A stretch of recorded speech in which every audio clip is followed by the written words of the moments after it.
Good morning, Fort McMurray, Wood Buffalo, and the rest of the world. You've tuned in to the Mac City Morning Show. I am your host, Elliot Pierre, and we're going to start today's episode off the same way we start every episode off, with a moment of gratitude.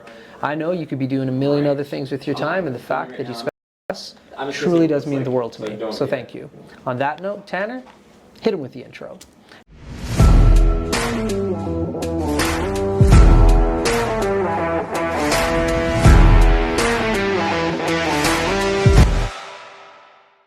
How's it going, you guys? It's Jake White, JJW, coming at you from Nortech Toyota in Fort McMurray. Just wanted to say hi and come on down, check the place out. Hi, my name's Richard. I'm the service manager here at Nortech Toyota. Hi there, I'm Adam. I'm here at Nortech Toyota. I'm a product advisor. Hi, I'm Cass. I'm the appointment coordinator. Happy to help you. Hey, it's Keith Simpson here. I'm the general manager of Nortech Toyota, soon to be Fort McMurray Toyota. Pretty excited for our new dealership. As you've seen, you met all my staff. These guys are all my family. We're here to take care of you. Come on down and be part of our family. And we are back. Big shout out to Nortech Toyota, our title sponsor for this episode. We really do appreciate your ongoing support. As everybody at home knows, I don't introduce my guests because they can do a better job at that than myself. So sir, can you please tell everybody at home who you are and what you're about? I'm Randy Curtis. I'm with Nortech Advanced NDT, and I spent a lot of time up in Fort McMurray. Yeah. But not in Fort McMurray currently. Yeah, so we're in Edmonton today. We are. So before we start talking about Nortech, let's talk about how you found yourself in the career that you found yourself in. So you initially went to school at the U of A and you took engineering, right? I did. And I ended up there in a manner which I got a scholarship to go to engineering. Yeah. Into engineering, and I had a scholarship to go into sciences, and I decided I'll take the engineering scholarship because it was for $500 more. Okay. And so I ended up taking a degree that cost well over $500 more, probably $6,000 to $10,000 more. Because of that decision. That's right. It was a good decision, though. It worked out for you. So when I you didn't really know what I wanted to do. No. And so that's how I ended up in engineering. There we go. And so how did you end up in Fort McMurray when you start, especially in the field that you ended up in, like non-destructive testing, visual engineering? Like how from U of A did you hear about Fort McMurray? I went into materials engineering, so it's a very small program, mechanical and electrical. We'll have hundreds of people, and I think I graduated with 35 people of the U of A. And so it was a small group, small community. Yeah. There were, at that time, testing firms as there are today, and engineering firms, and I had applied at one particular spot 3 times, and that was CanSpec. Yeah. And they had a pretty big corner of the market at that time in Alberta.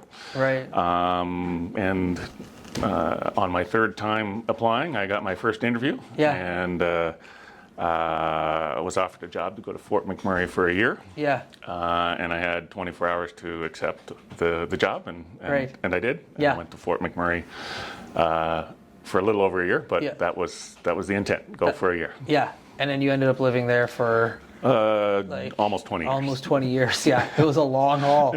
So the funny thing about Randy, and I don't think she'll ever watch your show, so we're going to talk about it anyways, but you ended up purchasing a home in Fort McMurray that you lived in, but then it turned into a rental property.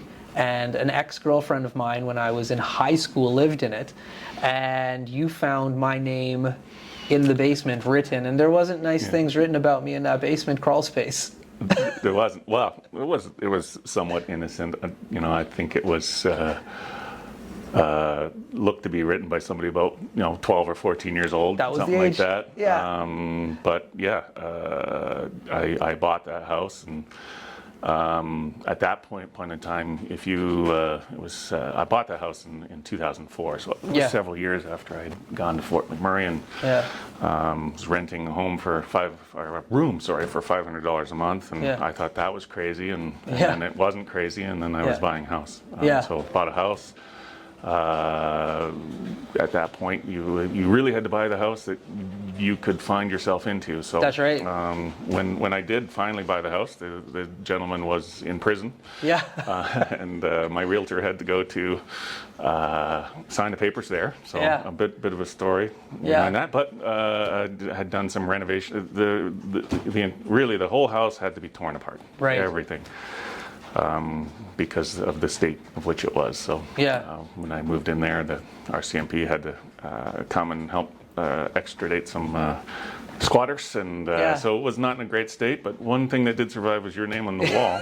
And come to years down the path, several years later, 5 or 6 years later, we met each other, and that's right. Found that out. So it's one of the funniest moments that we ever had. It was at a Christmas party that you said we were sitting down. You're like, did you ever date a girl by the name of blank? And it's like, yeah. And then you told me about it, and oh my Lord, yeah. So be careful how you behave when you're dating somebody. Even at a young age, you might end up on a wall somewhere, and somebody will read about permanent record. Yeah, that's right.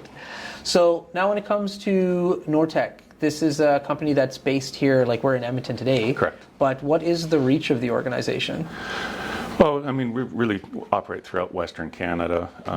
We have operations physical operations in Edmonton, Grand Prairie, Fort St. John. Yeah.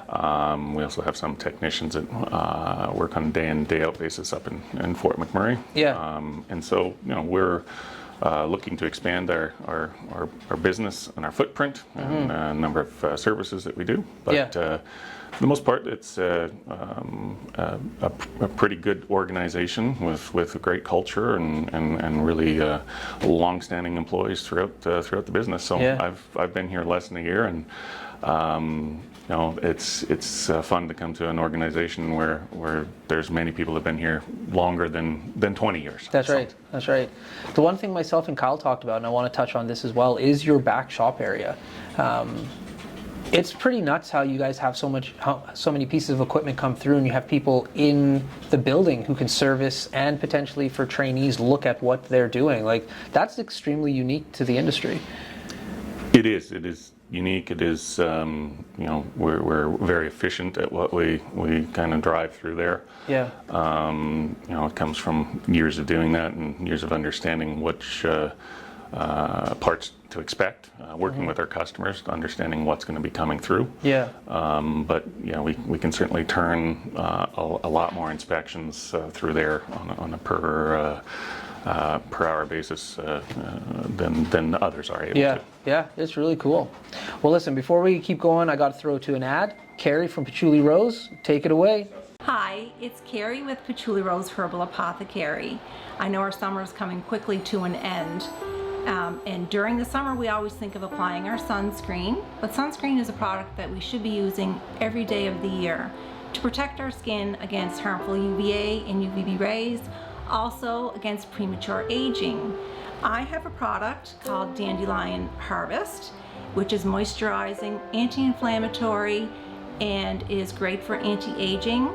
You can use this every day of the year, and it's very moisturizing.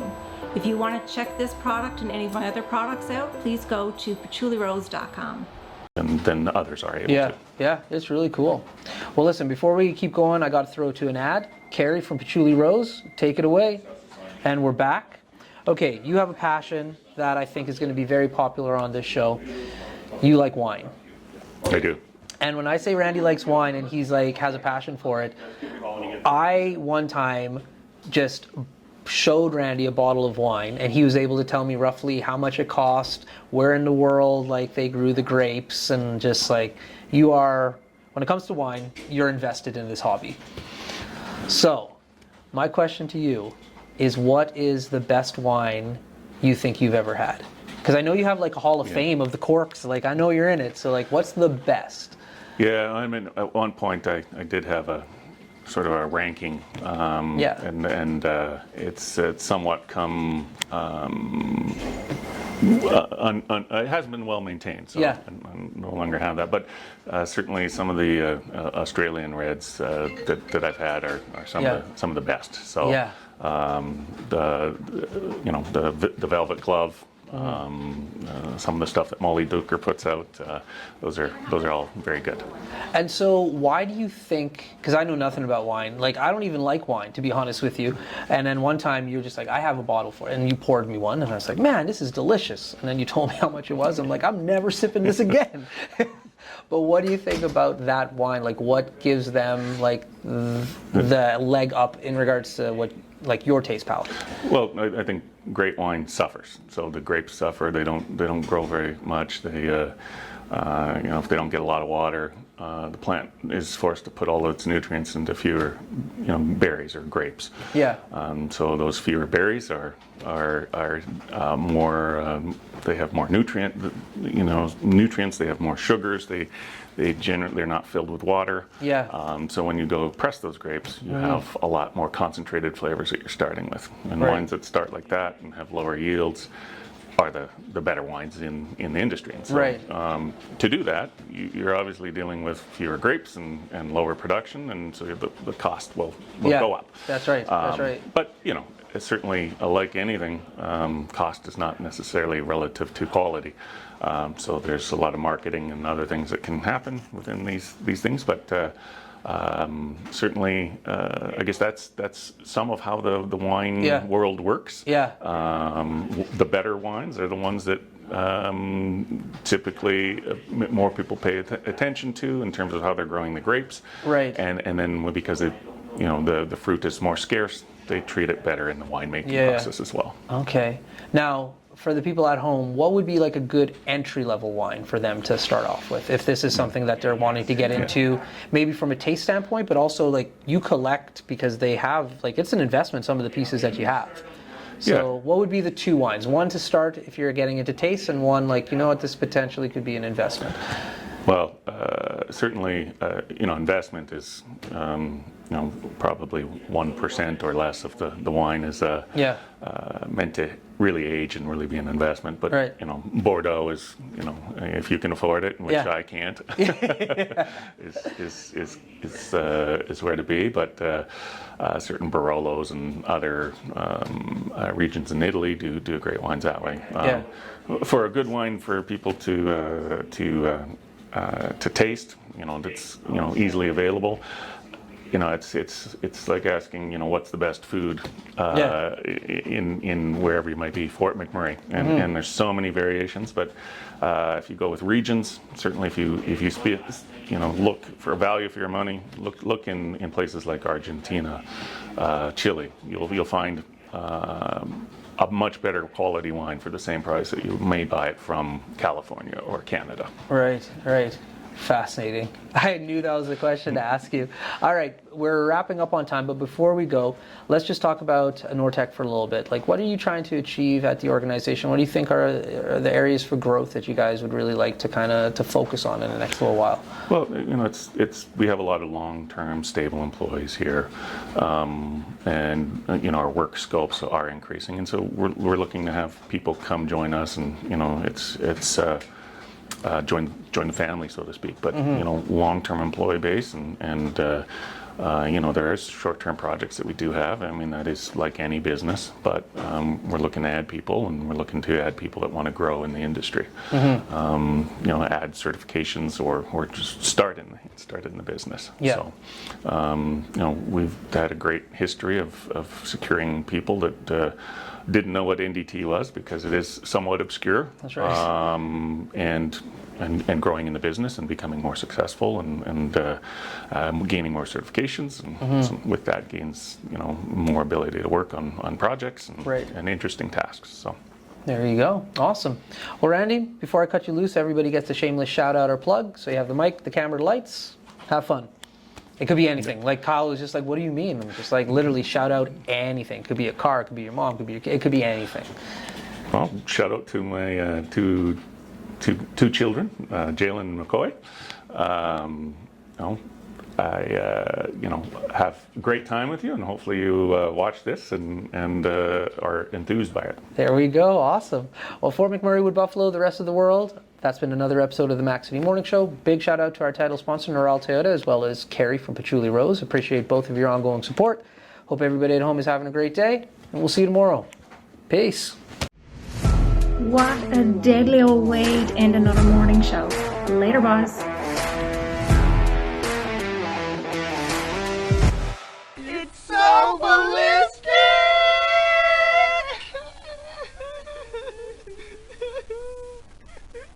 Talk about quenching your ugly thirst.